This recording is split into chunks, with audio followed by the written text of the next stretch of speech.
Eu sou humano e, portanto, nada do que é humano me é estranho.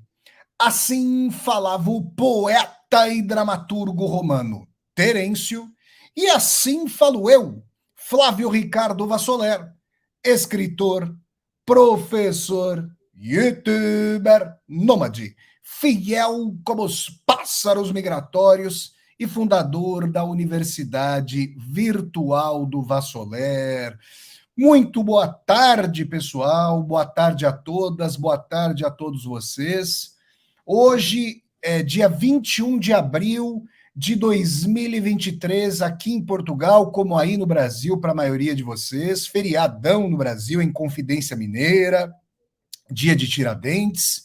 E nós estamos aqui mais cedo, aproveitando o feriado, para mais uma aula ao vivo com o Vassoler.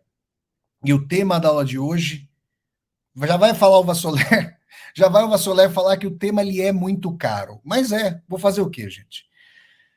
Porque, vamos dizer assim, para Dostoiévski Nietzsche, para o grande escritor russo Fyodor Dostoiévski, acho que eu já ouvi falar dele, hein, gente? Acho eu que eu já ouvi falar dele, não é isso? Para o escritor russo Fyodor Dostoiévski, para o filósofo alemão Friedrich Nietzsche, de quem eu acho que eu também já ouvi falar, o que significa dizer que a verdade morreu? É um tema duro, é um tema profundo, é um tema com implicações nihilistas aqui para todas e todos nós, do meu canal do YouTube, Flávio Ricardo Vassoler, e da Universidade Virtual do Vassoler. Então, uma aula para nós refletirmos com profundidade.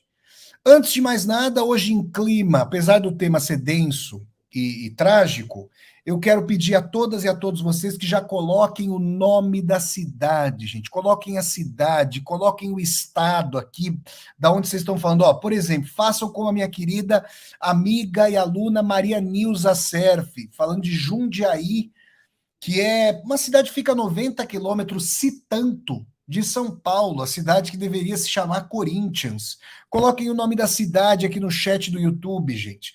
E eu peço para vocês o seguinte, deem um like no vídeo, curtam esse vídeo, disseminem esse vídeo pelas redes sociais, para que nós possamos dialogar com cada vez mais e mais pessoas.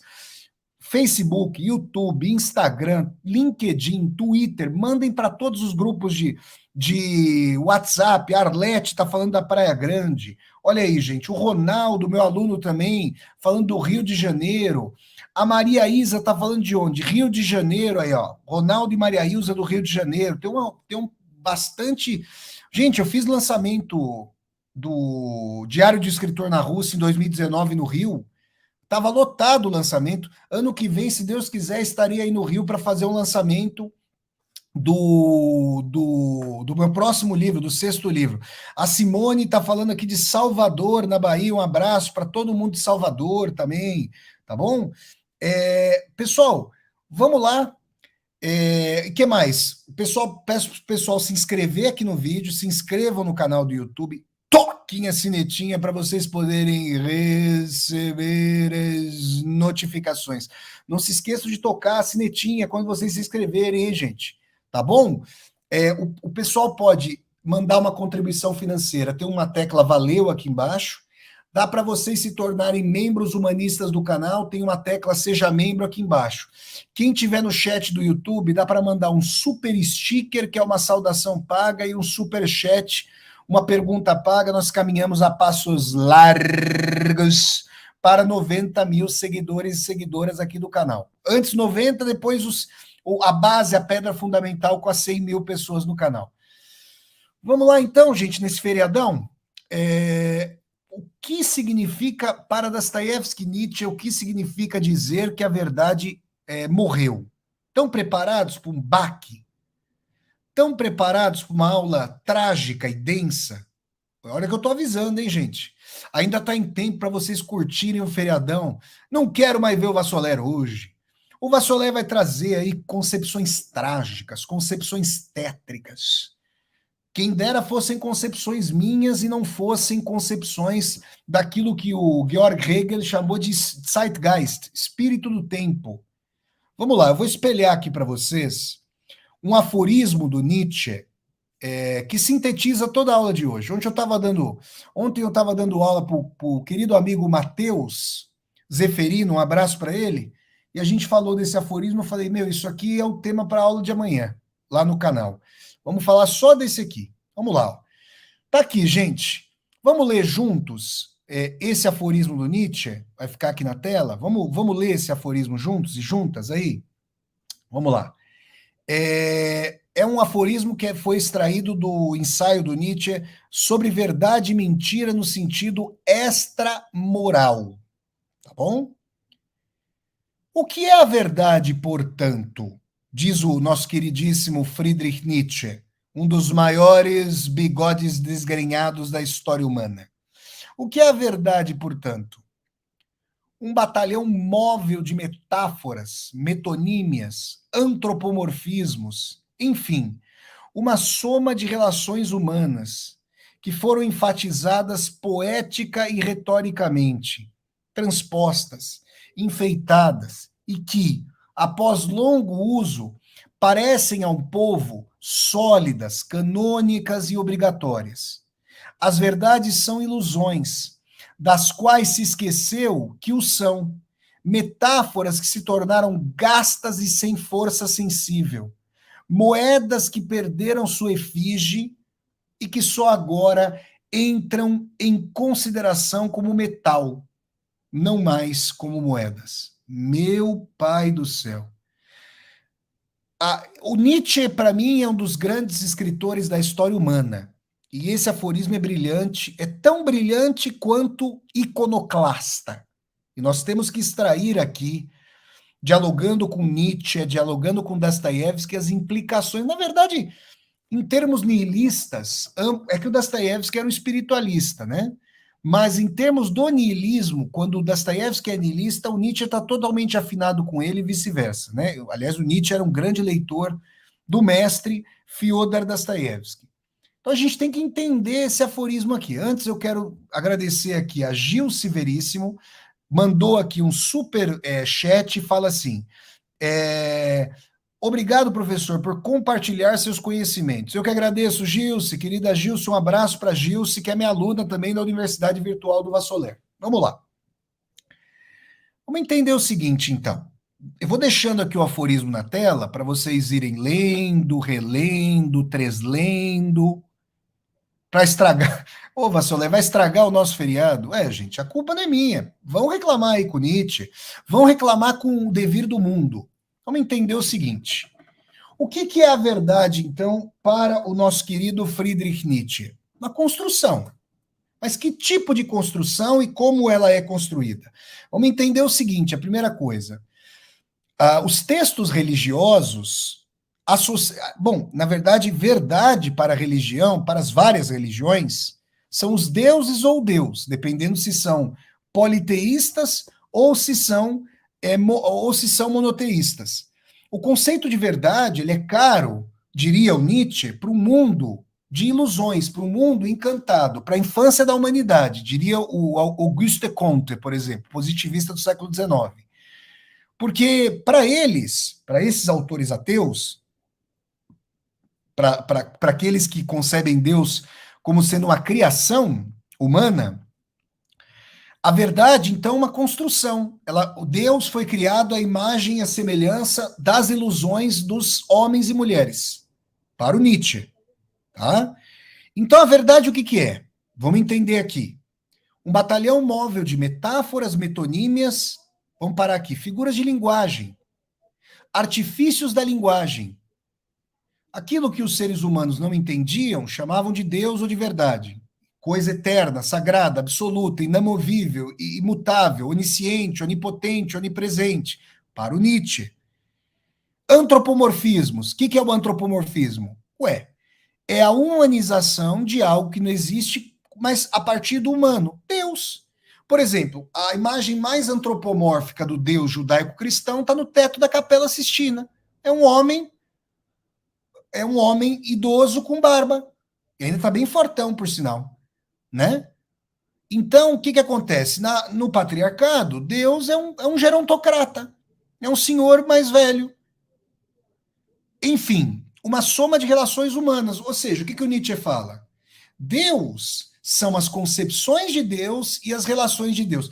Gente, vocês, eu quero dizer uma coisa: quem já foi para uma missa lotada na Aparecida do Norte, como eu fui com meu pai, com a minha mãe, com a minha irmã, com a minha avó, o meu pai, a minha mãe e a minha avó, que eram católicos, eles gostavam, antes da gente fazer uma viagem, de ir para Aparecida do Norte para benzer o carro. Muita gente faz isso, que é católico, né? Então eu ia lá. Aí você viu uma missa lotada. Eu já vi uma missa, por exemplo, na Basílica de São Pedro, no Vaticano. Gente, tá todo mundo ali se levantando quando o padre fala para levantar, se sentando quando o padre fala para se sentar, dando a paz de Cristo, falando, rezando ao mesmo tempo. Você acha que porque as pessoas acreditam coletivamente em algo, algo existe? Não. Por que as instâncias de poder, aí as relações humanas, no caso político-institucionais, forjaram com. Gente, quando o poder abençoa algo, esse algo ele passa a ter força simbólica sobre as pessoas. O poder faz com que o dinheiro seja. O dinheiro é uma ficção. O dinheiro não é uma coisa em si. O dinheiro ele tem valor porque o Estado, com a Casa da Moeda, com o seu Banco Central, diz que o dinheiro tem valor. E ele tem valor dentro das relações econômicas. Se, vamos supor, fosse crível desacreditar o dinheiro, ele deixaria de ter valor. Como o Nietzsche está usando ao fim do aforismo aqui, a gente vai chegar a isso. Então, para o Nietzsche, é porque o Império Romano, a gente fala hoje, para o Nietzsche, é muito fácil a gente deduzir isso, por que, que Jesus Cristo chegou até o continente americano, que não é cristão originalmente?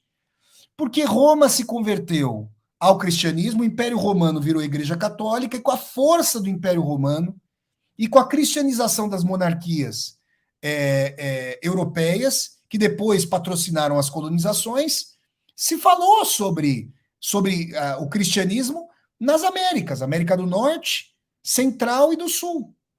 Não é isso? Do contrário, gente, como muitas religiões que houve na história humana e que deixaram de haver, né, que deixaram de existir, na verdade, que deixaram de existir, o cristianismo poderia ter deixado de existir também. Muitas religiões surgiram e depois dessurgiram. Entendeu? Entenderam ou não? Beleza. Espero que esteja claro isso. Que foram enfatizadas poética e retoricamente. O que ele está dizendo? Gente, o Nietzsche poderia dizer assim: quando um gênio como Dostoiévski acredita em Deus, tem gente que acredita em Deus por causa do Dostoiévski, tem gente que acredita em Deus por causa do Dante Alighieri, tem gente que acredita em Deus por causa do Santo Agostinho, tem gente que acredita em Deus por causa da lindeza da Bíblia, do livro de Jó, por exemplo, que é maravilhoso, do Eclesiastes. Poeticamente e retoricamente. Imagina, o imperador de Roma fala: Deus existe agora. Ai de quem falar o contrário. Gente, o George Orwell, do 1984, falava, e várias pessoas que passaram por regimes autocráticos, ditatoriais, como os regimes do socialismo real, falavam isso também. Meu, quando todo mundo acredita numa coisa, ou diz que acredita, porque se não disser vai para o gulag, vai para o campo de concentração stalinista, é preso, torturado, o seu espaço interno para duvidar, ele vai ficando cada vez menor. É isso que o Nietzsche está dizendo. Transpostas, enfeitadas e que, após longo uso, parecem a um povo sólidas, canônicas e obrigatórias. Gente, vocês amam o pai de vocês, a mãe de vocês, a avó de vocês, o avô de vocês, o bisavô de vocês, a bisavó de vocês e por aí vai? Então, os antigos, toda a família da minha mãe foi católica. Toda. Imagina, a minha avó fazia o pelo sinal na minha testa quando me encontrava. A benção, meu filho. Eu tinha que falar a benção para minha avó. A minha bisavó Isabel, minha avó Antônia. Vocês acham que quando eu vejo alguém fazendo pelo sinal é simplesmente um gesto religioso ou é um gesto afetivo? É óbvio que está imantado de afetividade. É óbvio que está imantado de experiência, de afetividade, de amor, de carinho, de lembranças as mais ternas de pessoas de quem eu sinto saudade todos os dias.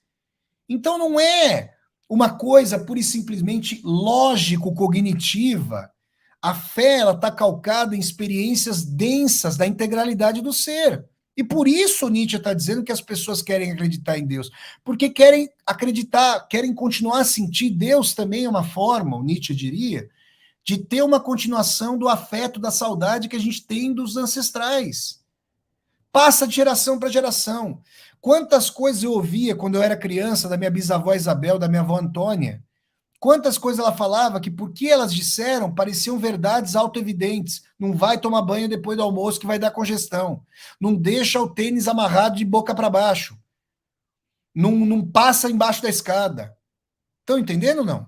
Todo mundo já passou por isso. Então, essas coisas de que o Nietzsche estão falando, quando, isso eu estou falando das pessoas que a gente ama, mas quando vem lá do poder, gente, as pessoas mais simples, eu sou filho de uma família muito simples, eu sou filho de brasileiros raiz, vamos dizer assim, né?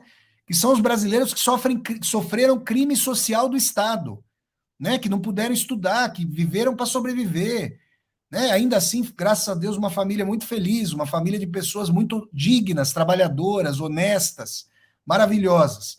O que acontece? Gente, é difícil você ter instrumental para questionar a realidade. A minha avó a minha avó quando xingava, minha avó Antônia era brava, hein? Quando ela xingava alguém de excomungado, nossa senhora, da roça, quem é da roça fala em excomungado, parecia a maior maldição. Você vê o negócio católico ali. Porque excomungado é o cara que é o endemoniado, o cara que está fora do seio da igreja. E na época da Idade Média, um rei excomungado ia ter suas terras pilhadas pelos demais reis da cristandade. O direito canônico não o protegia. Perceberam, gente? Então, onde é que o pessoal se encontrava na roça, no interior? Quando eu fui para Ouro Preto, aquela cidade maravilhosa das Minas Gerais, onde o pessoal se encontrava? Na igreja. Então a igreja mediava a vida das pessoas em tudo, gente, em tudo. As verdades, aí o Nietzsche continua, as verdades são ilusões, das quais se esqueceu que o são. Olha que frase sensacional.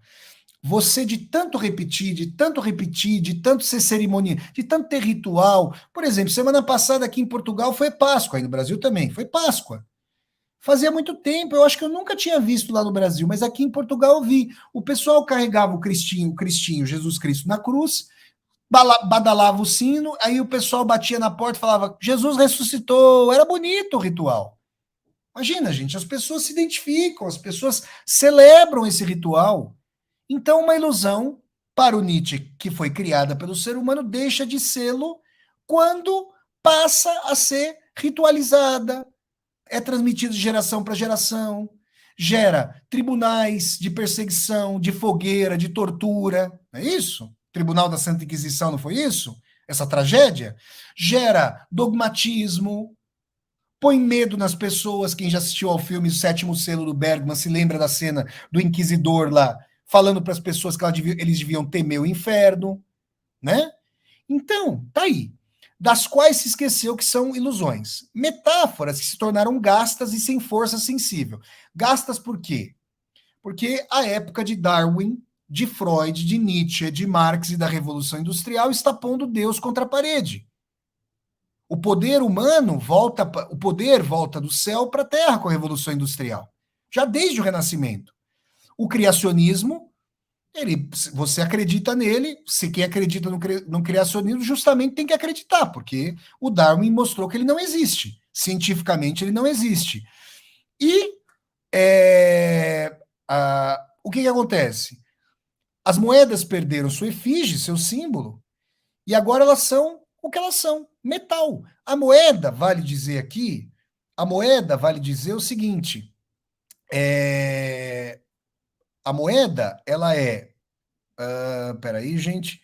A moeda, ela é um símbolo de valor convencionado como valor, tá? Convencionado como valor. Sendo convencionado como valor, se for desconvencionado, deixa de valer. É isso que o Nietzsche está querendo dizer. Entenderam, gente? Puderam entender essa questão, gente? Do aforismo do Nietzsche? Tá aqui. Agora, a gente tem que pensar o seguinte. O que significa isso? Bom, pelo aforismo eu já disse o que significa. Deus, como Nietzsche disse, está morto. Para o Nietzsche, tá, gente? Isso aqui eu estou falando segundo o Friedrich Nietzsche, tá bom? Deus está morto, disse o Nietzsche, não é isso? Muito bem. Aí eu quero perguntar o seguinte para vocês: qual é a decorrência disso? Porque as pessoas, às vezes, as pessoas mais anticlericais, antirreligiosas, podem dizer: não, estamos livres, não sei o quê, não sei o que lá. Mas o buraco, gente, é muito, mas muito, mas muito mais embaixo. A morte da noção de verdade não é apenas e tão somente a morte de Deus. Essencialmente é a morte de Deus. Mas o que é Deus? No sentido da verdade. Deus é o absoluto.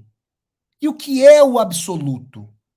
O eterno, o imutável, aquilo que paira por sobre a opinião minha e de vocês. Quando uma pessoa se arrepende, prestem atenção, porque aqui já é Fyodor Dostoiévski.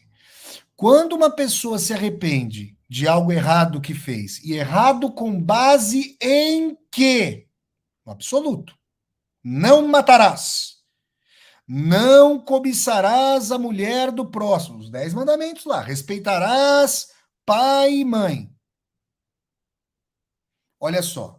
Moisés desce do cume de uma montanha, o Monte Sinai, que está hoje no Egito, com as pedras da lei. Isso é muito simbólico. Não é uma lei que vem da terra dos homens e mulheres. Ela vem do céu, do cume de Deus. Foi Deus que as forjou. Então, você incorrer em infração contra os 10 mandamentos, contra o decálogo mosaico, você não está infringindo a lei em si por si. Você está contradizendo quem não pode ser contradito. Deus, o absoluto. Valores tidos como inquestionáveis. Portanto, se Deus não existe, diria Ivan Karamazov, tudo é permitido. Tudo. Quando eu falo tudo, é tudo. Aí vocês vão falar assim, mas o que isso significa no sentido da verdade, do absoluto? Antes de a gente entrar na questão ética. Significa o seguinte, o que vocês acham verdadeiro? Vamos lá. Falem para mim aqui, gente, no chat. Falem aqui, o que vocês consideram verdadeiro? Podem falar. Vassoler, eu acho que verdadeiro é a minha família. Vassoler, eu acho que verdadeiro é o amor que eu tenho pela pessoa com quem eu estou casado ou casada há muito tempo. Vassoler, verdadeiro é o amor que eu tenho pelo meu trabalho. Vassoler, eu acredito em Deus ainda, então verdadeiro para mim é Deus. Vassoler, verdadeira para mim é a revolução. Vassoler, verdadeiro para mim é o dinheiro que eu estou ganhando e estou guardando para comprar minha casa. Estou dando aqui N exemplos para vocês. N exemplos para vocês. Tá? Não, não é verdade. Como assim, Vassoler? Como assim não é verdade?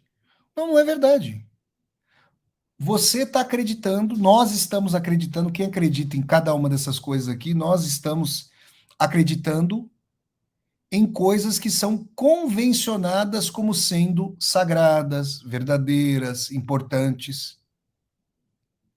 Por exemplo, uma pessoa é trabalhadora, é digna, é correta, é decente, acorda cedo para trabalhar, respeita, não passa a perna nos outros, não fala, não fica fazendo tramóia, não fica fazendo disse-me-disse, fofoca. Faz lá, vai para o trabalho, vai para a empresa, vai para o lugar onde trabalha, faz o trabalho, volta e tem uma grande satisfação em receber o seu salário, sabendo que mesmo apertado, né, é um salário digno de ter sido recebido. E a pessoa acredita nisso. Aí, a hora que tem um processo de corte na empresa, esse funcionário é diligente. O funcionário que ficou fazendo puxa-saquismo e complô não é mandado embora. O funcionário digno é mandado embora. E aí a pessoa fala assim: peraí, só um minutinho. Eu sou bom trabalhador, eu não quero que o outro seja mandado embora, mas por que eu estou sendo mandado embora? Eu faço as coisas corretamente. Aí o camarada que não foi mandado embora, ele acompanha até a porta de saída da empresa, o camarada que foi mandado embora, e fala: bem-vindo ao deserto do real. E aí essa pessoa, ela perde o sistema de referências dela, ela perde o seu absoluto. Tem gente que nunca mais se recupera de um tombo desse. Eu tô falando sério, gente. Eu quero dizer para vocês uma coisa. A Constituição de 88 no Brasil, aliás, é muito fácil olhar isso, né? Quantas constituições o Brasil teve? Várias. A última, que está sendo dilapidada. Aliás, desde que as classes dirigentes brasileiras não aceitam a Constituição Social Democrata do Brasil desde que ela nasceu. Mas desde o golpe de Estado de 2016, ela vem tomando tiro no coração todo dia, né? Mas se o Brasil já teve mais de uma Constituição, isso significa que a lei máxima do país é também uma construção, que por poder ser construída, por ter sido construída, pode ser, está sendo desconstruída. Respeito a pai e mãe, respeito às normas, mesmo as brutalidades mais indizíveis, que eu não vou nem nomear, mas que vocês podem imaginar quais sejam, tudo isso, gente, é convencional. Foi construído. Foi construído para manter a vida em sociedade. Isso não significa que sejam verdades. Não é porque a sociedade cria mecanismos de coação para conter a besta fera em cada um dos indivíduos, em cada um de nós, que as contenções, as leis, são verdadeiras em si por si mesmas. Aliás, eu quero dizer uma coisa para vocês. Basta que a gente olhe para a história humana e a gente percebe o quê? Em períodos de guerra, os sociopatas que são trancafiados em manicômios judiciários ou em prisões de segurança máxima nos países são ovacionados e são jogados aos borbotões no campo de batalha para cometerem as suas atrocidades. Eu não quero nem que vocês imaginem o que o batalhão Azov e o que o grupo Wagner estão fazendo neste minuto, neste instante em que eu estou dando essa aula lá na Ucrânia. Vocês não queiram imaginar o que a população civil está sofrendo na mão de sociopatas de ambos os lados. Claro que a bucha é sempre a população ucraniana, né? Quem está sofrendo ali é a população ucraniana. Eu não quero que vocês nem imaginem o que está acontecendo. Ali, vale tudo. Absolutamente tudo. E eu quero dizer uma coisa para vocês. Existem pessoas no Brasil que podem ser pegas com mala de dinheiro, que podem falar que vão matar as pessoas. Não acontece nada com essas pessoas. Elas estão literalmente e cotidianamente acima do bem e do mal, como dizia o Nietzsche. Vou eu, um cidadão comum, ter um deslize. Me esmagam como uma mosca. Como uma mosca. Vocês estão entendendo? Por quê? Porque eu não tenho poder nenhum. Porque eu sou uma pessoa comum, frágil. Agora, quem tem poder, ri da norma. Ri da crendice das pessoas em relação ao que é certo e ao que é errado. Certo e errado, fim do absoluto, fim da verdade, não existem em si e por si mesmo. Simplesmente não existem, são convenções. É essa extração, é essa consequência da morte da verdade. Para o Nietzsche como para Dostoiévski. Perceberam? Aí eu quero dizer uma coisa para vocês. Eu ainda vou dar uma aula sobre esse tema aqui. Os socialistas são ateus? Não, não são ateus. Aliás, a maioria das pessoas se diz ateia, não o é. Mas eu quero dizer uma coisa, no lugar de Deus, para essas pessoas que não são adaptadas a essa sociedade, aliás, felizmente, que ser adaptado a essa sociedade aqui é sinal de uma profunda patologia. A sociedade é profundamente doente, né, gente? Para essas sociedades que não conseguem lidar com esse mundo, para essas pessoas, a revolução ela faz, às vezes, do Éden, do paraíso, mas que é um paraíso deslocado, do céu para a terra.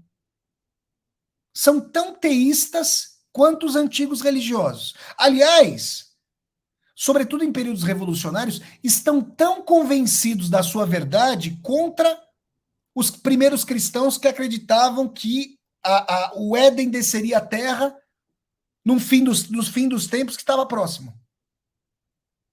Vocês percebem? Não duvidam de si. E a revolução é como um Deus. E não é à toa, gente. E eu posso falar isso por experiência própria, por experiência de muitos amigos e amigas da época de graduação do movimento estudantil. Não é à toa que, quanto mais a pessoa vai caindo no abatedouro que é essa sociedade, saindo da faculdade para ir para o abatedouro, né? Para a máquina de moer gente, que é essa sociedade, para a máquina de moer ilusões, mais as pessoas se desencantam. Até porque, gente, o que tem de menos revolucionário, de mais comezinho e briguento, é muitas vezes política estudantil. Não quero generalizar, mas, nossa senhora, tem coisa ali que você fala, meu, já é uma grande preparação para a política, porque muitos eventualmente se tornam políticos, já é uma grande preparação para o que vai acontecer no futuro. As intrigas, os puxadas de tapete, é um negócio terrível. E aí a gente percebe um desencantamento, um desencantamento muito grande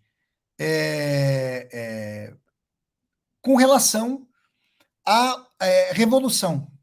Então, o que eu estou querendo dizer para vocês é o seguinte, tá? Se a verdade morreu, como diz o Nietzsche, e como diz a parte nihilista do Dostoiévski, digamos assim, morreu todo e qualquer referencial. Nada é absoluto. Eu sei que isso é uma contradição nos termos, né? Como jogo de palavras, o Nietzsche diria: quem quer dizer que nada é absoluto é uma contradição nos termos, está fazendo um jogo de palavras para dizer que existe algum tipo de verdade subliminar à linguagem ou para além da linguagem. Nietzsche diria: pode fazer seu jogo de palavras. Deus está morto. É o que Nietzsche diria. E a extração da morte da verdade, tendo a sua encarnação quintessencial em Deus, estou reconstruindo a perspectiva do Nietzsche, não se esqueçam disso, do Dostoiévski aqui, da parte nihilista dele. Isso acontecido, todos os marcos de referencialidade da vida estão solapados, relativizados. Aí, Dostoiévski vai dizer o seguinte lá no Crime e Castigo. Aliás, a sua personagem, o Raskolnikov, escreve um artigo que é publicado numa revista lá de circulação russa e da inteligência russa revolucionária da época, do começo da década, meados da década de 1860, o Crime e Castigo é de 1866. E o Raskolnikov vai dividir os seres humanos em dois grupos: ordinários e extraordinários.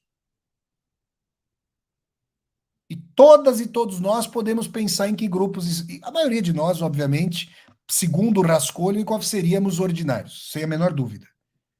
Né? Mas o que isso significa? Significa o seguinte: os ordinários não sabem que Deus morreu, não sabem que Deus não existe, para o Raskolnikov e depois para o Nietzsche, tá bom? E acreditam em todas. Eu quero agradecer aqui ao Ted Boy Robarino, que manda o super sticker. Muito obrigado aqui. Os ordinários dizem que, vamos dizer assim, que Deus existe, que as convenções existem. Aí, aliás, deixa eu falar uma coisa aqui. Os ordinários acreditam em mudança social. Eles acreditam que o mundo pode ser melhor. Eles acreditam, por exemplo, que é possível fazer uma revolução. Eles acham que, ao falar de uma revolução, não estão falando de Deus, estão falando de uma coisa sensível, tangível. O ser humano, ele não, o pai está morrendo, o ser humano, o irmão, os dois irmãos estão brigando por um par de chinelo. E aí se fala que o ser humano sabe dividir as coisas. O ser humano, ele é capaz de usar a argumentação, a racionalidade, não para o senso comum, mas para destruir a pessoa, para chincalhar a pessoa. E tem gente, diria o Nietzsche, e o Dostoiévski corroboraria isso, que acredita que é possível construir uma sociedade melhor, com base em valores compartilhados por todos e todas. Eu pergunto para vocês se essas pessoas são ateias. Eu estou perguntando aqui para vocês. Nunca houve uma sociedade assim. Mas essas pessoas acham que é possível construir o paraíso da Terra. Onde essas pessoas não são religiosas? Vocês estão ouvindo o que eu estou dizendo? O Nietzsche faz várias pilhérias nesse sentido, Dostoiévski idem. Devo dizer. Aliás, o Dostoiévski quase morreu por causa disso, porque ele acreditou nisso num determinado momento da vida dele. Né? Ele foi condenado à morte por causa disso. Então, as pessoas... E quero dizer uma coisa. Existe, no Brasil, mas não só no Brasil, um preconceito de classe contra a religiosidade popular. Existem pessoas de classe média que puderam estudar, tiveram privilégio. Eu também tive o privilégio de estudar. Muitas pessoas, no Brasil são poucas, mas muitas pessoas sofreram crime social. Agora, tem pessoa que discrimina com arrogância quem tem religiosidade. E as pessoas não se dão conta de que, ao fazerem isso, estão discriminando a religiosidade popular e não percebem as religiões que elas próprias têm. As pessoas não se dão conta disso. Então, eu quero dizer uma coisa para vocês que eu considero muito importante. O Nietzsche está varrendo todas as ilusões. A revolução é uma ilusão? É. A ciência é uma ilusão? Outra. Não, como assim, Vassoleira? A ciência é uma ilusão? Gente, descobrir leis do universo, quando descobertas, coisa maravilhosa, importantíssima, vacina, não vou dizer da bomba atômica, né? Porque a bomba atômica não se faz com bater pedra, né? Se faz com bastante ciência, não é verdade? Mas isso é o sentido da vida? Isso faz a vida ter sentido, não? Você descobrir a lei da gravidade mostra para você qual o sentido da vida? Não. Estão percebendo, gente? Tem pessoas que têm o seu Deus, mas não percebem que tem o seu Deus. Aí tem uma questão importante. Não entrou aqui na aula o Albert Camus. Ele não entrou na aula, né? Mas ele vai entrar já já. Porque assim, vejam só. Vejam só. É interessante que pessoas que se dizem ateias acham que não tem Deus. Como eu já estou mostrando para vocês, elas têm sim. E tem pessoa, gente, que bate assim, que, por exemplo, a pessoa não sabe, a pessoa não conhece nada do universo, ela conhece uma fraçãozinha. E ela zomba de pessoas que têm espiritualidade. Vocês percebem que são duas faces da mesma moeda? Um diz existe, o outro diz não existe. Nenhum tem certeza de nada. Se equivalem com as suas ilusões. Os extraordinários, eles são seres que sabem que tudo isso não existe, zombam da revolução. Por exemplo, o Stalin, um cínico rematado. Do que o Stalin gostava? De poder, gente. Gostava de poder. Gostava, ressentido em enorme medida que era, quero agradecer aqui a Fátima Almeida, mandou o super sticker, muito obrigado, querida. Gostava de maltratar os outros, de torturar. Ele fazia piada das pessoas, seus ex-amigos de revolução, que ele mandava fuzilar. É disso que ele gostava. E ele brincava com a fé das pessoas numa sociedade diferente. Ele brincava com a religiosidade das pessoas que os soviéticos tentaram transformar na religião do culto ao próprio regime, ao próprio sistema. Ele soube muito instrumentalizar, matar, torturar, exilar, escravizar e religiosizar. Ele infantilizou as pessoas. Então, eu quero dizer para vocês o seguinte, o Stalin era um psicólogo empírico. Ele sabia que o ser humano precisa de ilusões. Iludido é aquele que acha que não tem ilusões. Eu tenho condescendência. A gente deveria ter compaixão. Porque tem pessoas, gente, que não consegue sair do salto alto da arrogância. É complicado, né? É complicado. E eu repito, tem uma zombaria de classe com a religiosidade popular entre certos setores que se arrogam intelectualidade. E, na verdade, tem mais certezas do que dúvidas. Deveriam, se fossem exercer a racionalidade de forma condigna, deveriam exercer mais a dúvida do que a certeza. Né? Mas, por seus dogmatismos, não conseguem abrir mão das suas posições, vocês percebem? Por serem dogmáticos. Mas muito bem. Os ordinários, segundo o Dostoiévski, do Crime e Castigo, eles acreditam em tudo que há. Acreditam em revolução, acreditam em Deus, acreditam em religiões, acreditam na ciência cegamente. São pessoas que falam o sentido da vida é autoevidente. É autoevidente. A verdade é o embasamento do sentido da vida. Quem acredita numa verdade, seja ela qual for, tenta extrair dessa verdade não apenas o que é o mundo, como funciona o mundo, mas o apego à vida e normas de conduta, eticidade absolutas. Não se pode fazer isso. Por quê? Porque não é certo. Mas por quê? Quem faz as perguntas do porquê está afinado com essa época. Não ser errado uma coisa ou ser certa, o extraordinário diria, depende se eu vou ser pego ou não.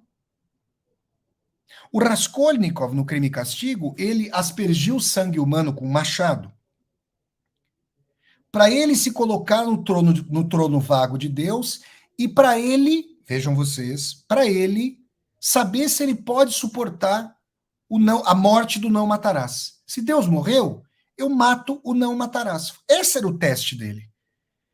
Essa é a grande questão dele. Ou seja, gente, quem não trai para os extraordinários, para o prisma do niilismo, do relativismo, não trai porque é fraco. Não trai porque é medroso. Vassoler, mas isso é horrível. É horrível. Eu também acho. Acho nauseante. Mas essa é a decorrência da morte da verdade. É o niilismo completo. Trata as pessoas como bucha de canhão. Aí tem pessoa, aí quero dizer para vocês, tem pessoa de classe média que se coloca em comiseração por pessoas que passam fome. Por esse prisma da morte da verdade, a gente pode dizer a pessoa sente culpa. A pessoa não vai admitir que tem um resquício religioso nisso, né? Não vai admitir isso. Ela não vai. Mas a questão é a seguinte, no fundo, por um lado sente culpa, por outro fala, ainda bem que não sou eu. Porque, gente, sabe o que resta? O cinismo. Essa realidade é insuportável sem ilusões. E não é à toa que um ateu que gostaria muito de acreditar em Deus, chamado Albert Camus, que eu não sei bem se é ateu mesmo, até o fim, porque esse não dogmático, esse entendeu o que significa a morte de Deus. Esse aí não é uma pessoa que vê só 5 centímetros em frente dos olhos. Esse entendeu a questão vasta. E a questão vasta é a seguinte: ninguém levanta da cama na segunda-feira para pura e simplesmente sobreviver, gente. Como diria o Dostoiévski, como diria o Dostoiévski, a pessoa não apenas vive, ela busca um sentido para viver. Quer saiba disso ou não. Se eu perguntasse para vocês aqui agora, para todas e todos vocês aqui agora, por que vocês estão assistindo a essa aula? Vocês vão falar, por causa disso, por causa daquilo, né? Porque eu quero tirar sarro do Vassoler, que é corintiano, que perdeu, o Coringão perdeu, sei lá, vocês podem falar o que vocês quiserem aí. Mas alguma coisa vocês estão buscando ao assistir a essa aula de forma ao vivo ou gravada. Alguma coisa vocês estão buscando. Algumas coisas vocês estão buscando, né? E isso que vocês estão buscando, saibam vocês ou não, faz com que vocês continuem aqui vivos. Quando os motivos de vida de uma pessoa, tá, se exaurem, quando uma pessoa que acredita no casamento se separa, quando uma pessoa que acredita em Deus perde a raiz de acreditar em Deus, quando uma pessoa que acredita em revolução, Deus revolução, vê que isso aí não vai acontecer, e se aconteceu, a história está aí para mostrar o que acontece, né? A brutalidade que for.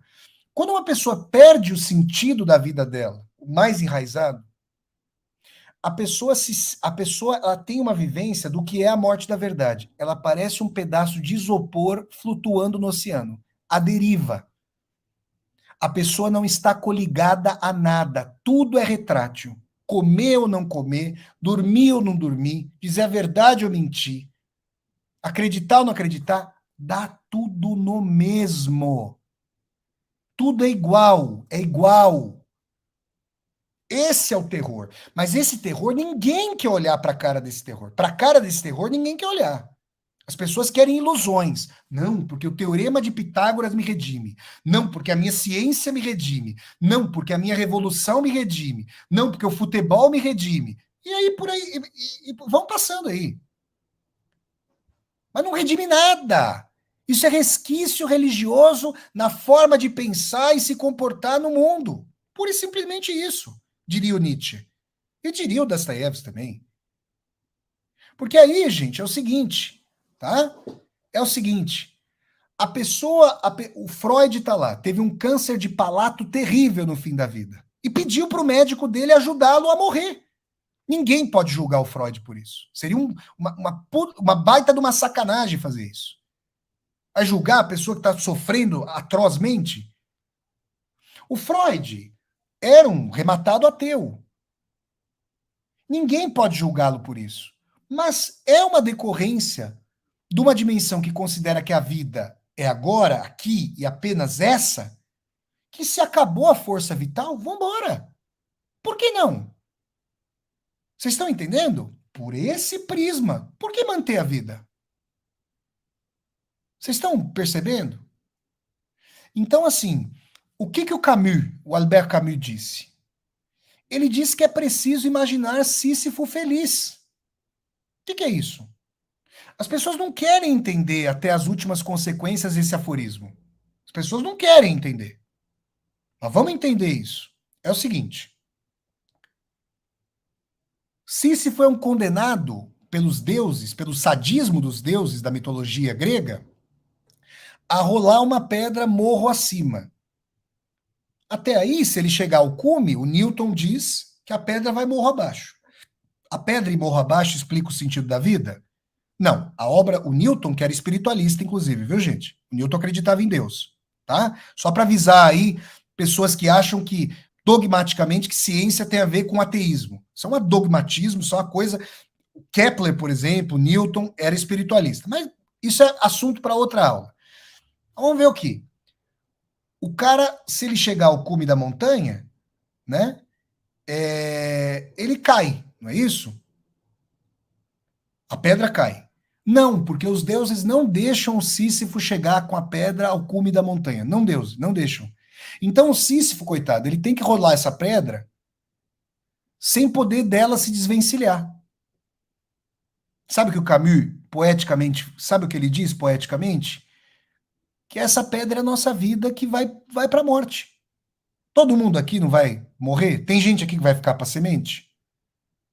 Eles vão, gente, ficar para semente aí? Tem gente aí que vai ficar para semente? Não vai, né, gente? Todo mundo aqui vai morrer. Então, por que o Camus diz é preciso imaginar, il faut imaginer Sisyphe heureux? Por que ele diz que é preciso imaginar Sísifo feliz? Porque é o seguinte, prestem atenção. Em vários momentos da vida, todo mundo aqui, quem tiver a minha idade, com certeza. Quando você é muito novo, quando se é muito novo, né? Talvez se a pessoa teve sorte, se a pessoa teve uma família legal, se a pessoa se a pessoa, vamos dizer assim, faz as suas paqueradas, aí a vida parece uma beleza por si só. Para a maioria da humanidade, está longe de ser isso, desde o começo. A pessoa começa a trabalhar com 5, 6 anos, já está trabalhando. Criança no farol, no Brasil, a gente sabe a tragédia que é isso, não é verdade? Muito bem.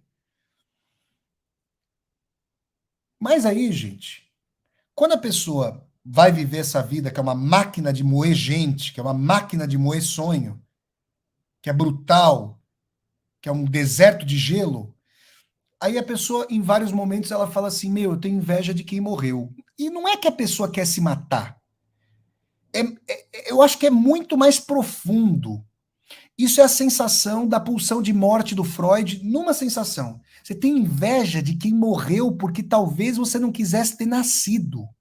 De tanta imbecilidade, brutalidade, injustiça, iniquidade, frieza que esse mundo tem. Todo mundo já sentiu em algum. Quem não sentiu isso é uma pessoa que eu vou dizer adoentada.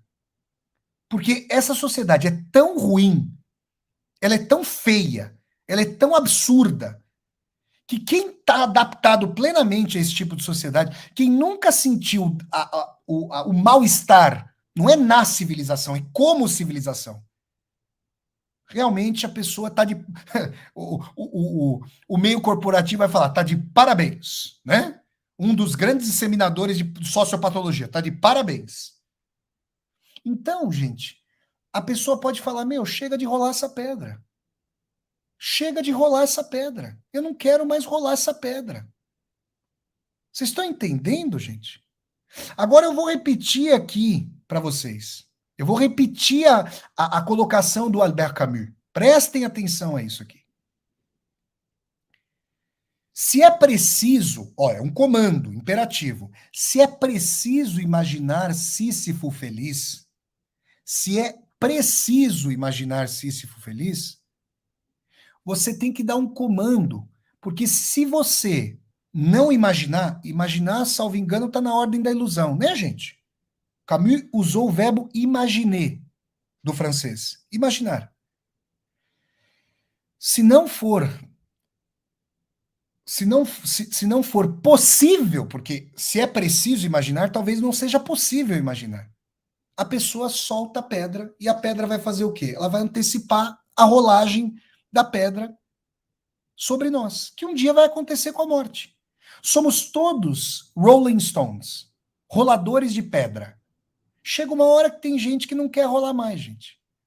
Tem gente que vai, tragicamente, tristemente, tira a própria vida. Tem gente que começa a chafurdar. Álcool, drogas, depressão. Saiba a pessoa, não, eu quero dizer o seguinte, a causa existencial. Hoje em dia a nossa sociedade é tão estupidificada que querem reduzir. Vejam, eu não estou dizendo que a depressão, pelo amor de Deus, não tem componentes biológicos, não é isso que eu estou dizendo. Reduzi-la, no entanto, a isso é de um grau de obnubilação da percepção do todo da sociedade impressionante. Não estou dizendo que não existe esse componente, não estou dizendo que, em casos muito sérios, o acompanhamento medicamentoso é quintessencial, senão a pessoa não levanta da cama ou tira a própria vida imediatamente. Obviamente que eu tenho todo o cuidado a falar sobre isso, é claro. Mas é uma questão transdisciplinar, pelo amor de Deus. E aí é o seguinte, quer as pessoas saibam ou não, o exaurimento de um sentido para a vida pode levar a pessoa a uma prostração. Eu quero dizer para vocês uma coisa. Muitos anos atrás, eu conheci uma pessoa que queria muito fazer medicina. E essa pessoa, ela tinha uma situação parecida com a minha. Os pais dessa pessoa eram da classe trabalhadora. Então, vocês sabem que para estudar medicina no Brasil, a pessoa tem que ter vindo de um berço muito privilegiado. É muito injusto isso, mas infelizmente é o que acontece. Essa pessoa, gente, com as políticas públicas dos formidáveis governos progressistas do PT nos anos 2000, essa pessoa chegou à universidade para cursar medicina. E essa pessoa, ela realmente acreditava, e acreditava com muita força, que estudar medicina era o elixir para todos os males, para todas as questões da sua vida. Ela achou que quando quando estivesse na faculdade de medicina e quando passasse a exercer a sua profissão, estagiar, sei lá, o que quer que seja, essa pessoa achou que, agora a vida está plena por si só. O tombo que essa pessoa tomou quando ela percebeu que não era assim, foi terrível. Essa pessoa perdeu 1 ano da faculdade, teve que trancar a faculdade, que ficou entrevada na cama com depressão. Isso é a história de muitas pessoas, gente. Isso é muito sério. Isso é muito sério. Ela perdeu a ilusão dela. como muitas pessoas perdem. E eu quero dizer uma coisa, gente. Sabem, vocês querem saber o que faz o frescor de um relacionamento amoroso? Fazer com que as pessoas tenham um acordo, um contrato, uma convenção de amor? Olha o que eu estou chamando. Convenção. O amor também não é um absoluto. Não tem mais absoluto se a verdade morreu. Sabe o que faz? Faz aquela coisa do êxtase, do valor absoluto, da transcendência de si. Agora não sou mais eu, agora sou eu, outro, com hífen. Nós nos amamos, vamos formar um ninho de amor. A hora que a realidade dura, egoísta, o narcisismo das pequenas diferenças, a pessoa que deixa o chinelo virado e a outra pessoa tem monomania de não deixar o chinelo. Ah, porque saiu pingando do banheiro. Ah, porque você sempre que escolhe a pizza. Eu não escolho a pizza nunca. Ah, porque a gente só vai para os lugares dos quais você gosta. Isso aí, gente, mina de tal maneira.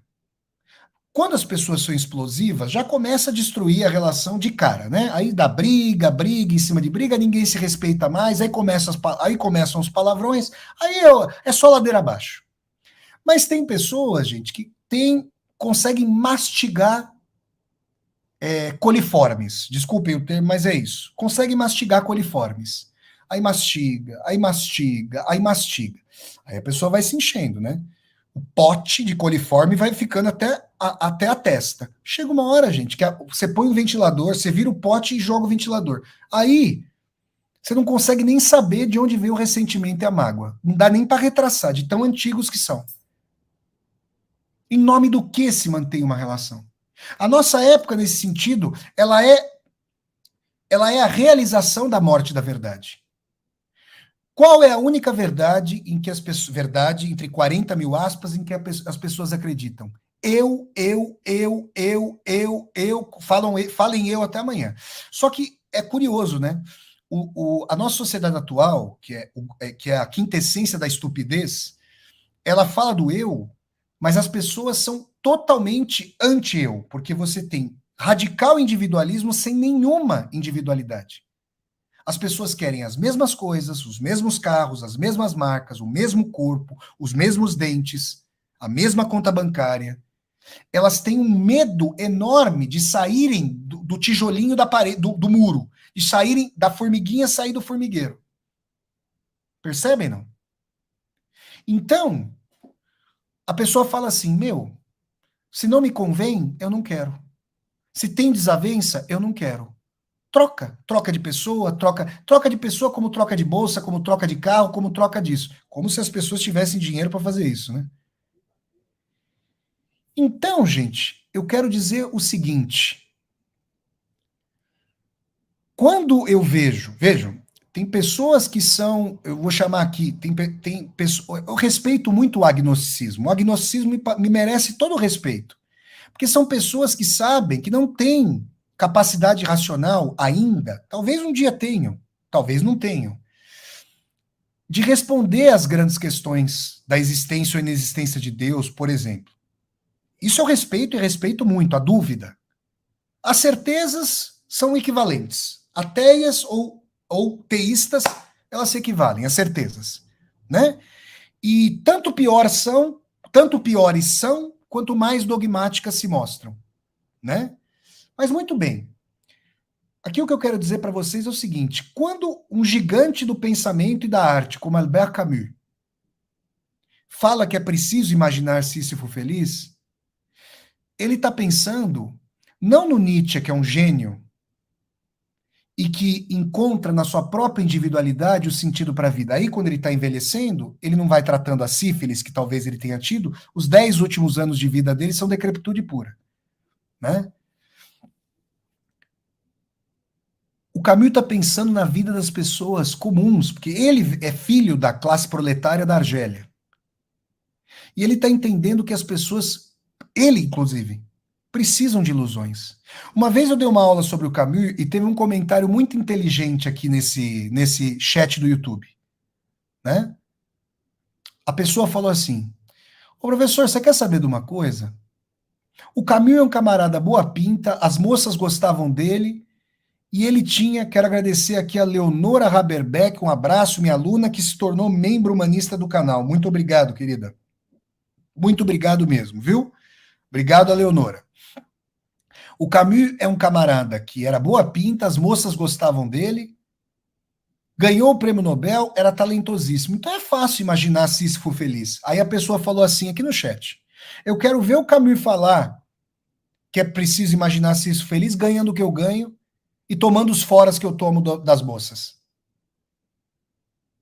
Um camarada falou isso. Vocês acham essa colocação pouco filosófica? Eu acho muito filosófica. Eu acho profundíssima. Nós constelamos o mundo a partir do nosso prisma, gente. E isso também é uma decorrência da morte da verdade, porque não tem um sistema de valores universal ao qual todas e todos possamos recorrer se de fato não existe verdade. Ou se não existe o absoluto ou verdades. Se tudo é construído. Mas as pessoas não querem lidar com a radicalidade disso. E eu quero dizer uma coisa. Tem gente da classe dirigente que ironiza os mais pobres por irem para a igreja. Tem um preconceito muito grande contra a religiosidade popular. Essas pessoas deveriam dar graças a Deus que os mais pobres, estou falando pelo prisma nihilista agora, tá? Relativista. Sabe por que uma pessoa que vê o seu pai e a sua mãe morrendo num corredor de hospital, no SUS subfinanciado pelo neoliberalismo, pelo roubo privado do financiamento do SUS, sabe o que uma pessoa tem vontade de fazer quando os seus entes amados morrem num corredor de hospital? Essa pessoa tem vontade de jogar uma bomba na sociedade inteira. Ela não faz isso porque ela encontra os seus absolutos, que o Nietzsche está dizendo que não existem, mas ela se apazigua. Na verdade, ela vai viver com essa chaga a vida inteira. Muitas, com uma grande revolta, recorrem à brutalidade. Aliás, isso está começando a ficar cada vez mais frequente. E isso é uma decorrência de um cine. Gente, se a verdade morreu, a única verdade que existe, que é não verdadeira, é rir de tudo, de si mesmo, de qualquer coisa, é o cinismo. Puro cinismo. É instrumentalizar uns aos outros, mentir, falar a verdade, ser digno ou indigno. Essas são decorrências. Mas as pessoas não querem olhar para isso. E eu quero dizer aqui que existem pessoas otimistas que, na verdade, são grandes pessoas ingênuas, né?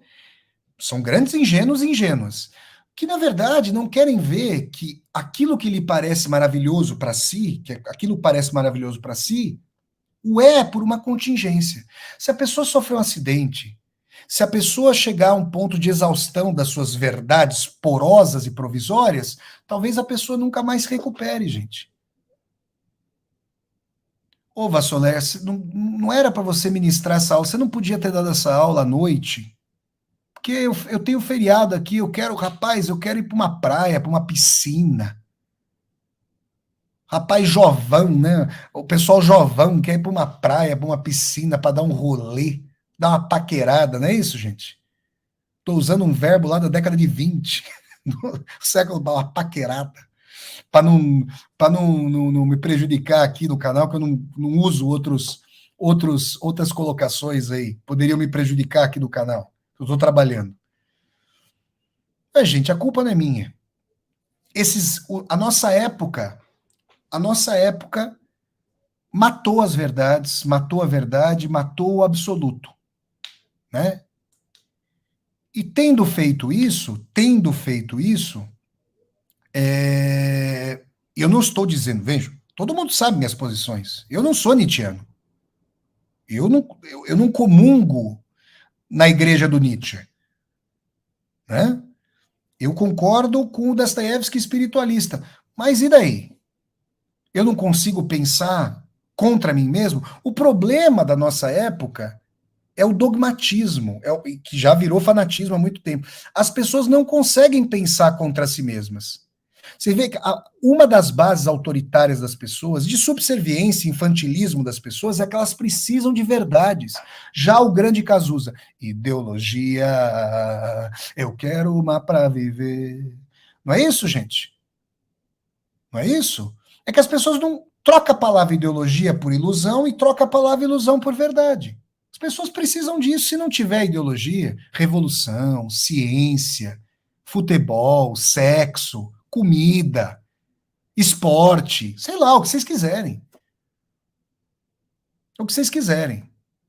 Então, gente, eu quero dizer para vocês o seguinte, que o Nietzsche, ele próprio inventou o super-homem, o além do homem, para não ficar tão sozinho. Ele tinha saudade de Deus. Aliás, ele era um super-homem. Falando verdadeiramente, o que ele fez, gente, é genial. Ele arrebentou, a época dele arrebentou, mas ele entendeu o que a época estava fazendo e significou isso para nós. 1000 anos de história aqui da Idade Média Europeia. 2000 anos de tradição judaico-cristã. Qualquer pessoa que queira ter espiritualidade, eu vou falar por mim mesmo, que sou espiritualista, qualquer pessoa precisa passar dialeticamente pelo Nietzsche, pelo Dostoiévski do niilismo. Isso é inferno. Perceberam? Aí a gente tem que, eu acho que pensar, gente, o antídoto para a ossificação dogmática, autoritária, infantilizada e subserviente é conseguir pensar em várias direções. Pastor Léo, isso é angustiante, eu não quero. Então admita para você mesmo, ou para você mesma que você não quer, mas admita. Porque existem outras formas de ver o mundo. E aqui no meu canal, gente, agora vocês estão entendendo por que eu coloco em todo começo de vida, todo começo de vida, ó, todo começo de vídeo, vida, né? Vamos dizer assim. Eu sou humano. E, portanto, nada do que é humano me é estranho. Por que eu falo isso? Agora vocês sabem. Tá aí, gente. Vassoler, é muito duro olhar para isso. Eu sei, gente. Eu sei. Deixa eu contar uma coisa para vocês, dar um relato, um depoimento pessoal mesmo agora. Eu, infelizmente, vi o falecimento de todos os meus ancestrais. Minha avó Antônia, com 14 anos. Meu pai Tadeu tinha 20, nem 21 eu tinha feito. Minha mãe, eu tinha 30. Meu pai João, eu tinha 32 para 33.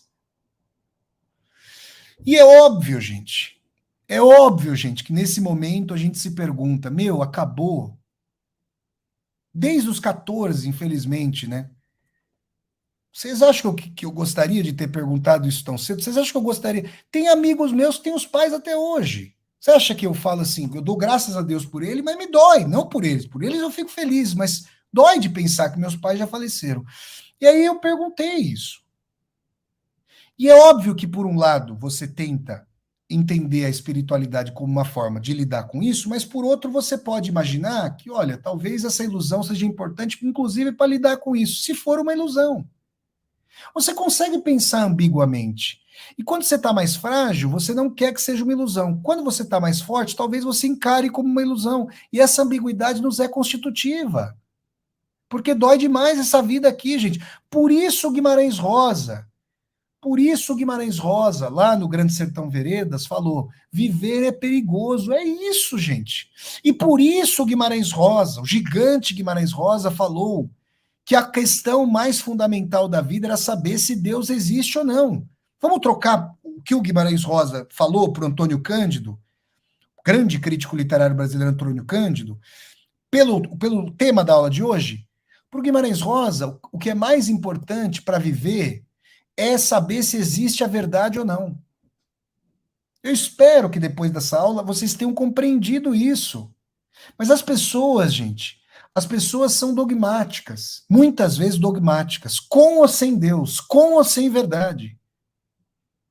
Por quê, gente? Porque é muito duro se sentir como um pedaço de isopor no oceano, porque se o Nietzsche tiver razão, o que nós somos é um pedaço, nós somos um pedaço de isopor no oceano. Tem hora que nunca você tá na calmaria, porque você tá sempre assim, ó. Mas a hora que vier o tsunami, tchau, te arrebenta, te esfarela e acabou. Mas o que é a morte? O que é uma doença? O que é um acidente? O que é uma traição? O que é o fim do amor? Tem gente, que acredita que o amor é o Deus da pessoa, que tá bem casado, muito obrigado. Daqui a pouco, a hora que o casamento vira, o que muitas vezes é, infelizmente, um verdadeiro inferno, em que a pessoa. Gente, uma vez eu estava conversando com o meu analista, ele contou uma coisa que é uma coisa difícil. Que tem terapia de casal em que chega lá marido e mulher, vamos dizer assim, um olha para o outro e fala: olha, não tenho problema nenhum na vida a não ser essa pessoa. Sem essa pessoa, minha vida não teria problemas. Por que chega a esse ponto? Por causa dessas coisas que eu estava dizendo aqui para vocês. É o escárnio, é o cinismo, é a competição. O Tioran chama as palavras, muitas vezes, de punhais invisíveis. É bem isso, viu, gente? Sabe, dá aquela palavra atravessada, turvar a felicidade da pessoa com as pequenas coisas, ser jocoso, ser sarcástico, isso destrói, né? Destrói. Então, gente, eu gostaria que vocês refletissem sobre essas questões. E eu quero dizer para vocês que eu abordo esses temas em todos os cursos da Universidade Virtual do Vassoler. Por quê? Porque nos cursos literários com as grandes obras da literatura, o que acontece? Os grandes autores e autoras invariavelmente se voltaram para essas questões, voltaram a essas questões e se voltaram para essas questões, que são as eternas. Tá aí, gente. Então, eu quero agradecer a todas e a todos vocês, dizer muito obrigado, pedir para vocês darem um like no vídeo, curtam o vídeo, disseminem esse vídeo pelas redes sociais, para que nós possamos dialogar com cada vez mais e mais pessoas. Se inscrevam aqui no canal Flávio Ricardo Vassoler, toquem a sinetinha para vocês poderem receber as notificações. E que mais, gente? Aqui embaixo tem a tecla Seja Membro, vocês podem se tornar membros humanistas do canal. E aqui embaixo tem a tecla Valeu para vocês fazerem uma contribuição financeira aqui para o canal. Este Sísifo, não é isso, gente? Este Sísifo lhes deseja bom feriado. Espero que essa aula não tenha estragado o feriado aí de Deus e o mundo. Mas, gente, se estragou, turvou uma ilusão. Pensem no momento, sei lá, vocês saem com uma pessoa, tem aquela noite vai ser boa, aí a noite foi boa, a pessoa acha, nossa, essa vida é isso aí, viver isso aí. Aí a pessoa acredita que a vida vale por um momento de êxtase. Tem gente, principalmente o jovem no ardor, não é isso, gente? Antes de começar, digamos, a malemolência, para os homens isso é uma tragédia, gente. Deus que me perdoe. Por isso que tem alguns laboratórios, algumas empresas que são as verdadeiras boas samaritanas. Estão salvando a vida da rapaziada, mundo afora, viu, gente? Aí a pessoa, principalmente o jovem, acredita que a vida vale a pena por esse sentido. E a vida vale a pena por isso. E aí a pessoa começa a repetir os mantras. Não é à toa, gente, que a autoajuda, esse engodo, faz tanto sucesso. Porque as pessoas estão sentindo na sua depressão que a vida não tem sentido nenhum. E a autoajuda, nossa, surfa numa onda ganhando um dinheiro, nossa senhora. Meu Deus do céu. As pessoas fragilizadas, angustiadas, solitárias, não amadas, carentes, depauperadas.